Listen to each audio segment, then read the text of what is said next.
Hello ladies and gentlemen, welcome back to the workshop.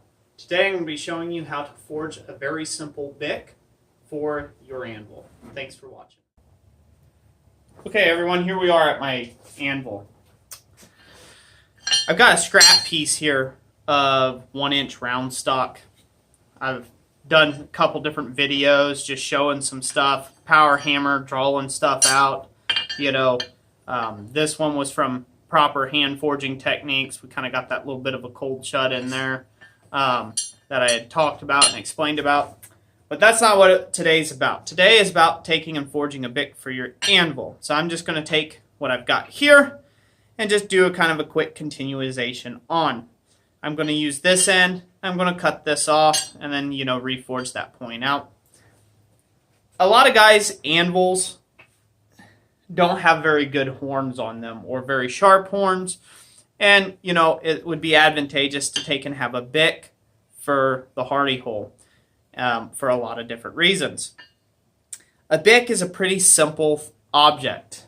Here's one that I forged out of 1045 for another guy, and it's just a simple Bick. It goes in the hardy hole of the anvil just fine, and it gives you a lot of different options. This is going to be a simpler version of one of these. And the reason why I'm making it simpler is because I want you guys to be able to take and be able to make it yourselves with some pretty simple tools. And, it not be a big deal for you. It may give you a little different way of thinking about it. Until you're really good at making your own tools, it's very important for you to just have the tool to begin with. And it's really hard if you're having to deal with a really crappy tool, or no tool at all, to get some work done in the field of blacksmithing. So this is just going to be a real simple Bick. Take it with a grain of salt. There's a lot better Bicks out there. This is just going to be a real simple and quick thing, and we'll go over it here in the next clip. Next clip, I'll be at the anvil, and I'll do some drawing out. And I'll show you how I do that by hand on some 1-inch stock. Okay, everyone. The first step in drawing out, taking and doing this Bick is we're going to cut off this little bad end that I had. As you can tell, I'm just using a bit of scrap material from another video that I've shot. And that's perfectly fine to do that. You use what you have. We're just going to take and try to cut it off all 4 sides, get a notch put in it, cut it into center. There we go. Alright, so there's the first step. The second step, we're going to go ahead and take and forge on this a lot and draw this out a little more, and then we're going to round it back into the original body. So I'll get another heat on there and I'll be right back with you. Okie doke, before I bring this out of the fire, 2 things to note. You want this to be as hot as you possibly can get it, and we're aiming for this radius, the start of this radius here on the tip of the Bick that we're working on. So it's going to be right here onto this radius. If you don't have a horn on your anvil, you can just focus the tip right on the edge of the anvil and draw it down first. Okay? So we'll bring this out. I'll show you what I mean. Want it nice and hot, starting right at the radius. And we're kind of aiming like we're doing half on, half off blows. And that brings the material down pretty quick. And that's thin enough of that. Picture like you're using this radius as like it's a half on, half off blow. Like it's the edge of your anvil.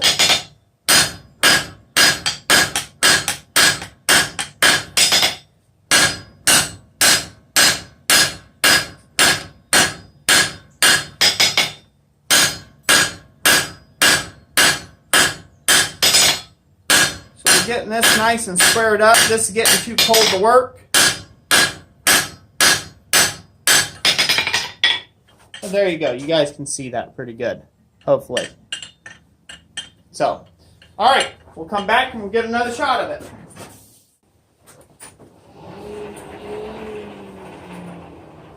Alright, here's our second heat of this. We're going to start working on the heavier part.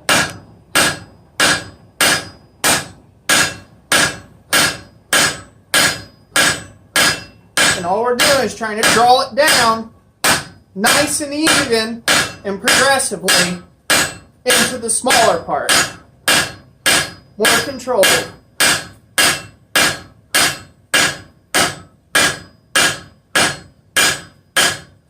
And I had a guy comment on my hammer technique that one of my problems was I was not drawing an asymmetrical taper, just a two-sided taper. Well, it's very easy to make a two-sided taper an asymmetrical taper. You want to know why? Well, let me explain why. To make your two-sided taper an asymmetrical taper, the piece is still hot. You put it here, and boom, you have an asymmetrical taper. Just like that. Because you know why?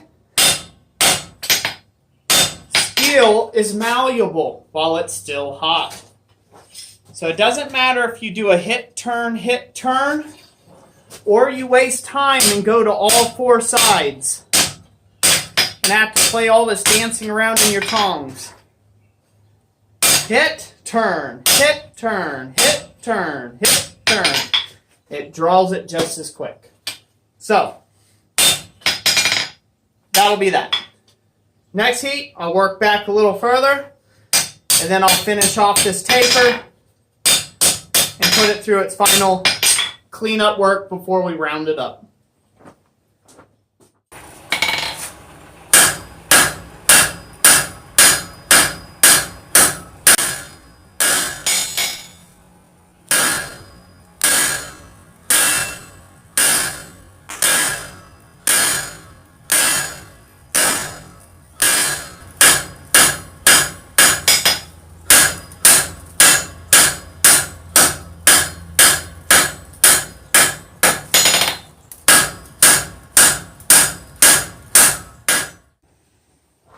Okay, everybody, here we go.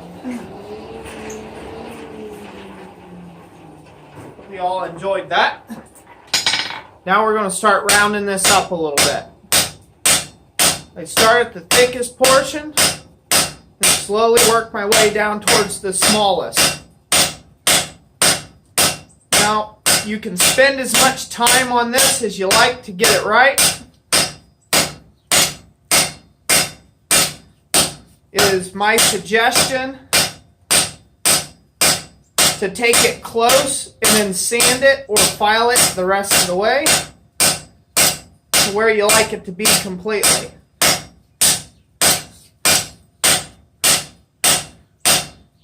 The other thing is, although you're working progressively down the stock, try to put a few hammer blows in there random-like. I found that seems to help smooth stuff up quicker. As making things smooth is essentially just making a lot smaller hammer blows. And as it cools down, you want to hit it lighter and lighter to take out your hammer blows, the bigger hammer blows and facets. You can make this as smooth as you like.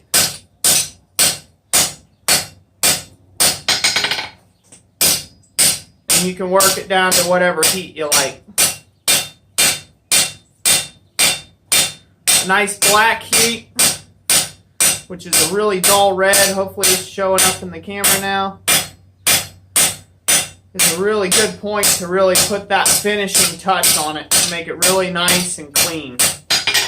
So I can go in, I'll probably do one more forging on that, probably off camera, that way you guys don't have to watch that. And then pretty much that Bick's going to be done. You said, but wait a minute, Roy, that's not a Bick yet. Don't it need to go in the hardy hole? Well, you'd be exactly right. And I'm going to show you how we're going to do that here in just a second. This method, real quick, I'll just make mention of what I'm going for here. A lot of guys work alone. A lot of guys that are on my channel are beginning blacksmithing, or maybe they've been at it a while, but they still work alone. A lot of them don't have power tools, things of that nature. And this is essentially a simple way of working with a much smaller material and still being able to come up with a Bick. As opposed to having to start with 2.5 inch stock and then forge down, or 1 1/4 inch stock square, and then forge down a tenon, and and then draw out a taper and everything else. You can start with some 1 inch round, which is more than manageable with just one guy hitting it and striking on it, and you can create yourself a Bick pretty quick. So next time I come out of the fire, I'll be showing you what we will be doing next to this. Nope, folks. Here we go. Now what we're going to do is we're going to cut this off. I'm leaving about, I don't know, 6 inches or so of actual material of the original 1 inch round. And then I'm just going to work at cutting this off nice and slowly. Just being real intentional with my blows.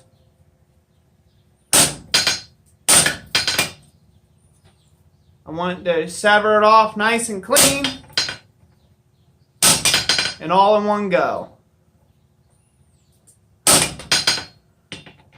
So we'll cut this off.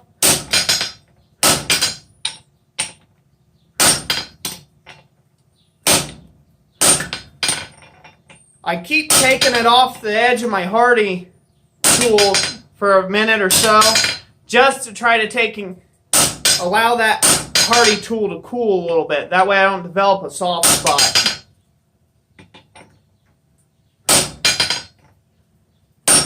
Plus, anybody who ever uses a crescent-shaped hardy hot cut and not flat across can attest it's kind of hard to keep that right on top.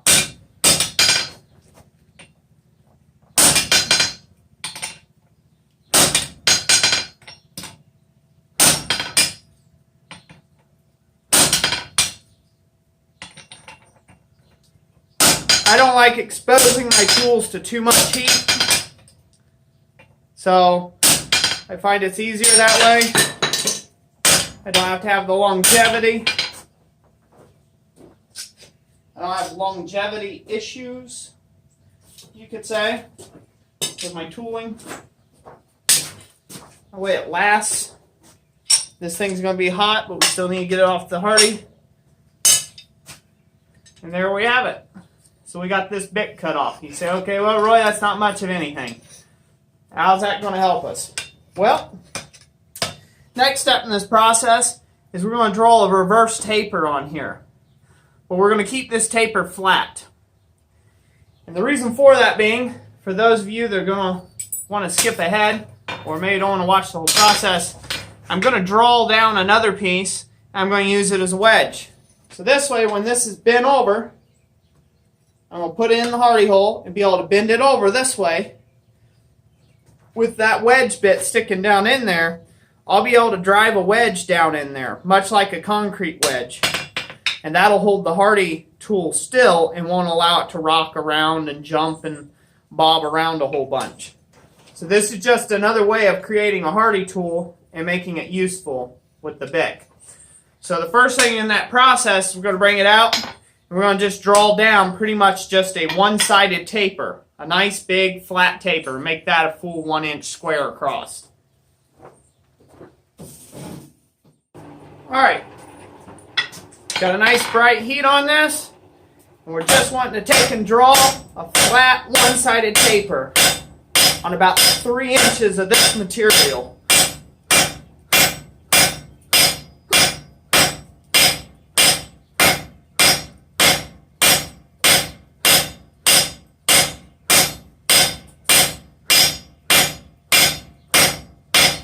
By the way, this is 1.25 inch. I mean, this is inch stock, 1 inch round, and this is a 1 3/4 pound hammer.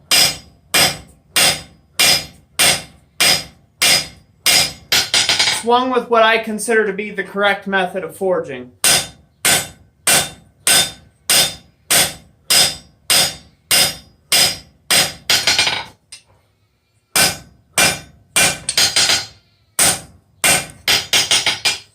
All right. So we got that taper started. That's what we're wanting. So this is too cool to be hitting on now.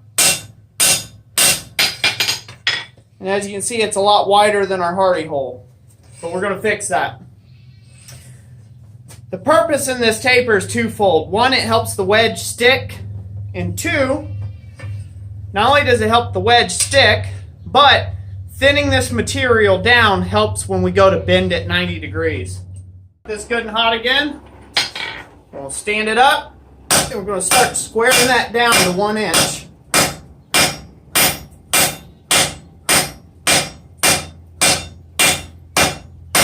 We'll have to continue to draw our taper.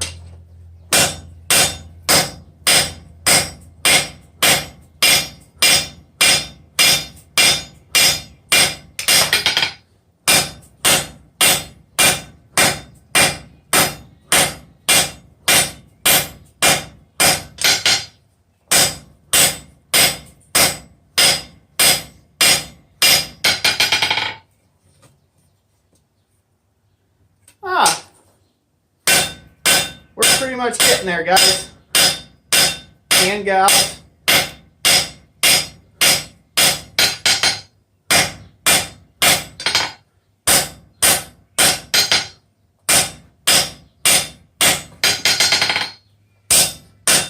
All right, so this is getting too cold for me to be hitting.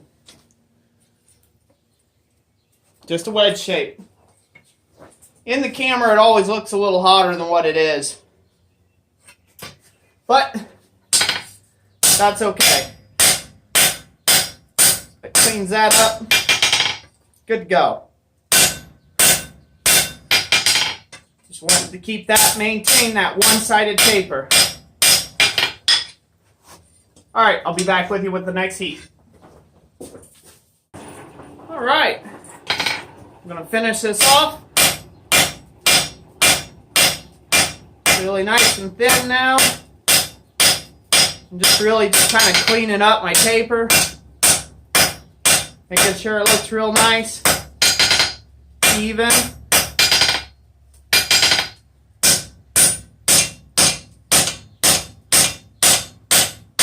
Work it out both sides. Making sure we're where we want to be. And it needs to be a little wider. If you make it too narrow, it'll want to twist on you. So you want the side dimensions to fit the width of your hardy hole.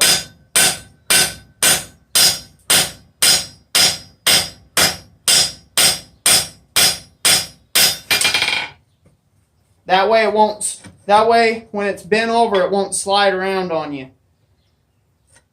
All right. That's got that, guys.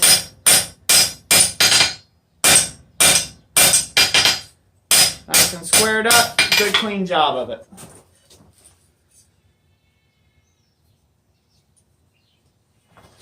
So the next step, I'll bring it out at a nice full heat. I'll take half of the material that we drew out and bend it over 90. And that's where that'll go down into the hardy hole like so. And then we'll make the wedge. Okay, everyone, we got a nice good heat on this. We're going to take our one-sided taper side, divide it in half, and give it an exact 90-degree bend over.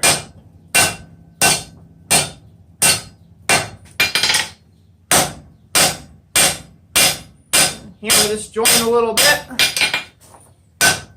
Try to get it nice and squared up.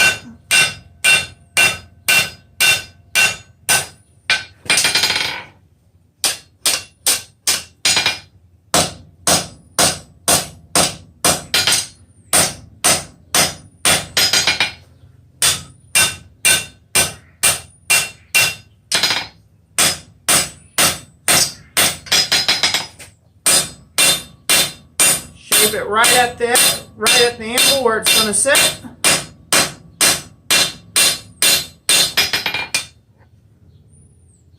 And there you have it. Right angle bend. Now we're not trying to drive the outside corner square. That's not necessary. It just needs to be able to sit down in the hardy hole like so.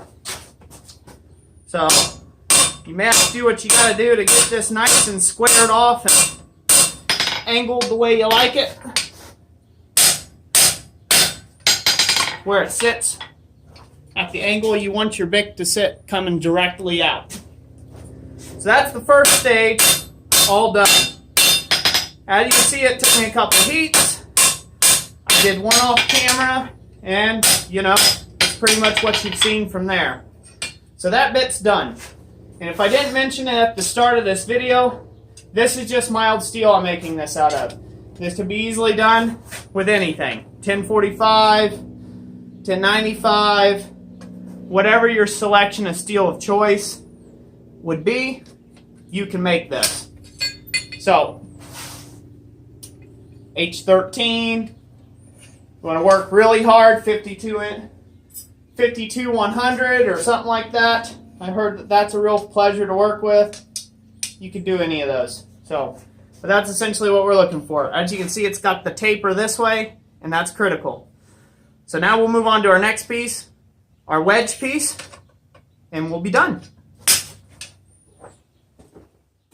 Here we are. Just so happens, the piece I cut off will work perfect as a wedge piece. The only thing that you need to do to make sure your wedge piece will work is that the distance between here to here is as thick as your wedge piece is.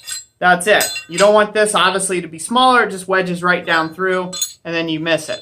Also, you want it quite a bit to be able to still be sticking up.